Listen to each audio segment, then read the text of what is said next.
10 ఏళ్ల పాటు అప్రతిహతంగా తెలంగాణను ఏరిన బీఆర్ఎస్ ని వరుస ఎదురు దెబ్బలు ఆగమాగం చేస్తున్నాయి. అనూహ్యంగా అధికారం దూరం అవ్వడం ఒక షాక్ అయితే పార్లమెంట్ ఎన్నికల్లో ఘోర పరాభవం ఇంకొక షాక్. ఇక గెలిచిన ఎమ్మెల్యేలు ఒక్కొక్కరుగా రూలింగ్ పార్టీలోకి జంప్ అవుతూ ఉండడం గులాబీ దళాన్ని ఉక్కిరిబిక్కిరి చేస్తోంది. కారు పార్టీలో అసలు ఏం జరుగుతోంది? అధినేత పిలిచి అభయం ఇచ్చినప్పటికీ శాసనసభ్యులు లెక్క చేయట్లేదా? తాజాగా చేవెళ్ల ఎమ్మెల్యే హస్తంగూటికి చేరడంతో మరోసారి ఈ అంశం తెరపైకొచ్చింది. అయితే ఫిరాయింపులపై ఫికర్ లేదు అంటున్నారు గులాబీ దళపతి. దొంగలతో కలిసే వాళ్ల గురించి అసలు ఆలోచనే చేయకుండా ప్రజా సమస్యలపై పోరాటం చేద్దామంటూ నేతలకు పిలుపునిచ్చారు కేసీఆర్. గులాబీ సేనకు ఫిరాయింపుల గుబులు. అలా అధినేత పిలిచి మాట్లాడారు. ఇలా మరో ఎమ్మెల్యే చేతికి చిక్కేశారు. ఎమ్మెల్యేల్ని బీఆర్ఎస్ అధిష్టానం ఆపలేకపోతోందా?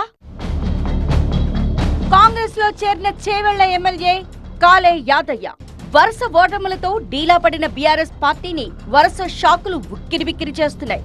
రూలింగ్ పార్టీ వైపు చూస్తున్న తమ ఎమ్మెల్యేల్ని కాపాడుకునేందుకు తంటాలు పడుతోంది గులాబీ పార్టీ. తాజాగా చేవెళ్ల ఎమ్మెల్యే కాలే యాదయ్య హస్తం కండువా కప్పేసుకున్నారు.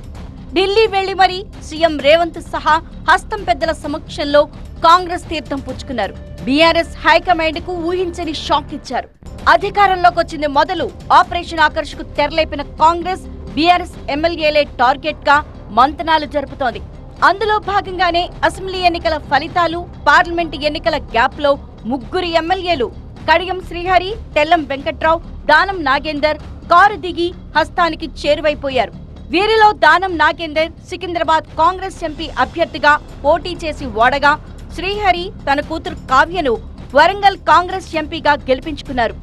అయితే తాజాగా మరో ఇద్దరు బీఆర్ఎస్ ఎమ్మెల్యేలు పోచారం శ్రీనివాస్ రెడ్డి, సంజయ్ కుమార్ కూడా కాంగ్రెస్ కండువా కప్పుకోవడం జంపింగ్ పాలిటిక్స్ ను మరింత హీటెక్కించింది. ఎమ్మెల్యేలు చేజారుతుండటంతో అలర్ట్ అయిన గులాబీ అధిష్టానం వారిని ఆపే ప్రయత్నాలు మొదలుపెట్టింది. అయితే అవేవి పెద్దగా ఫలితం ఇచ్చినట్లు, ఇస్తున్నట్లు, ఇక ముందు ఇచ్చేటట్టు కూడా కనిపించడం లేదు. నిన్నటికి నిన్న అందుబాటులో ఉన్న పార్టీ ఎమ్మెల్యేలందరినీ ఫామ్ హౌస్ కు పిలిచి ధైర్యం చెప్పారు అధినేత కేసీఆర్. ప్రలోభాలకు లొంగవద్దని, బెదిరింపులకు భయపడవద్దని హితబోధ చేశారు. అంతా ఓకే అన్నారు.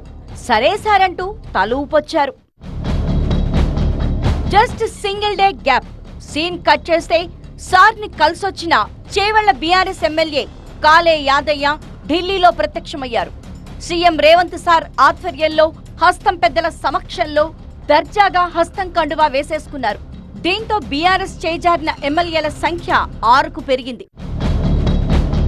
ఇటీవల అసెంబ్లీ ఎన్నికల్లో రాష్ట్రమంతా వ్యతిరేక పవనాలు వీచినా గ్రేటర్ పరిధిలో మాత్రం క్లీన్ స్విప్ చేసింది బీఆర్ఎస్. అయితే పార్లమెంట్ ఫలితాలు మాత్రం గ్రేటర్లోనూ బీఆర్ఎస్ కు తీవ్ర నిరాశనే మిగిల్చాయి. దీంతో గ్రేటర్ బీఆర్ఎస్ ఎమ్మెల్యేలపై ఫోకస్ చేసింది అధికార కాంగ్రెస్ పార్టీ. దీంతో గ్రేటర్ ఎమ్మెల్యేలతో సమావేశమై కేసీఆర్ ధైర్యం చెప్పే ప్రయత్నం చేసినా ఫలితం కనిపించడం లేదు. దానికి తాజాగా చేవెళ్ల ఎమ్మెల్యే కాంగ్రెస్ లో చేరటమే నిదర్శనంగా చెప్పవచ్చు. యాదయ్య తర్వాత ఎవరు అనే చర్చ మొదలైంది. ఇప్పుడు ఈ అంశంలో అధికార ప్రతిపక్షాల మధ్య మాటల యుద్ధం నడుస్తోంది. పార్టీ ఫిరాయిస్తున్న ఎమ్మెల్యేలపై ఇప్పటికే స్పీకర్ కు ఫిర్యాదు చేసింది. ఇప్పటికే ఈ అంశంపై వేర్వేరు పిటిషన్లను కూడా దాఖలు చేశారు బీఆర్ఎస్ నేతలు. వాళ్ళ స్వంత వనరుల కోసం వాళ్ళ స్వంత డబ్బులు సంపాదించబోతున్నారు తప్ప ఎవరు కూడా నిజంగా ప్రజలకు ఏదో చేద్దామని ఎవరు పోవట్లేదు. ఎందుకంటే కాంగ్రెస్ పార్టీ గత 6 నెలల్లో ఏం చేస్తుందో అందరికీ కూడా తెలుసు. గత 6 నెలల్లో ఆల్రెడీ కాంగ్రెస్ పెద్ద ఫ్లాప్ అని చెప్పి, గవర్నమెంట్ ఫ్లాప్ అని చెప్పేసి అందరికీ కూడా తెలుసు.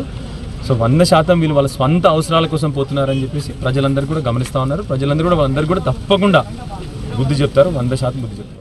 ఈ సాంప్రదాయానికి తెరలేపింది కేసీఆర్ అంటోంది కాంగ్రెస్. తమ పాలన నచ్చే బీఆర్ఎస్ ఎమ్మెల్యేలు తమ పార్టీలోకి వస్తున్నారని చెప్తున్నారు. ఇట్లాంటి పునాదులు వేసింది ఎవరు? మేమా? 61 మంది ఎమ్మెల్యేలను, ఎమ్మెల్సీలను, ఎంపీలను తీసుకున్నాడు.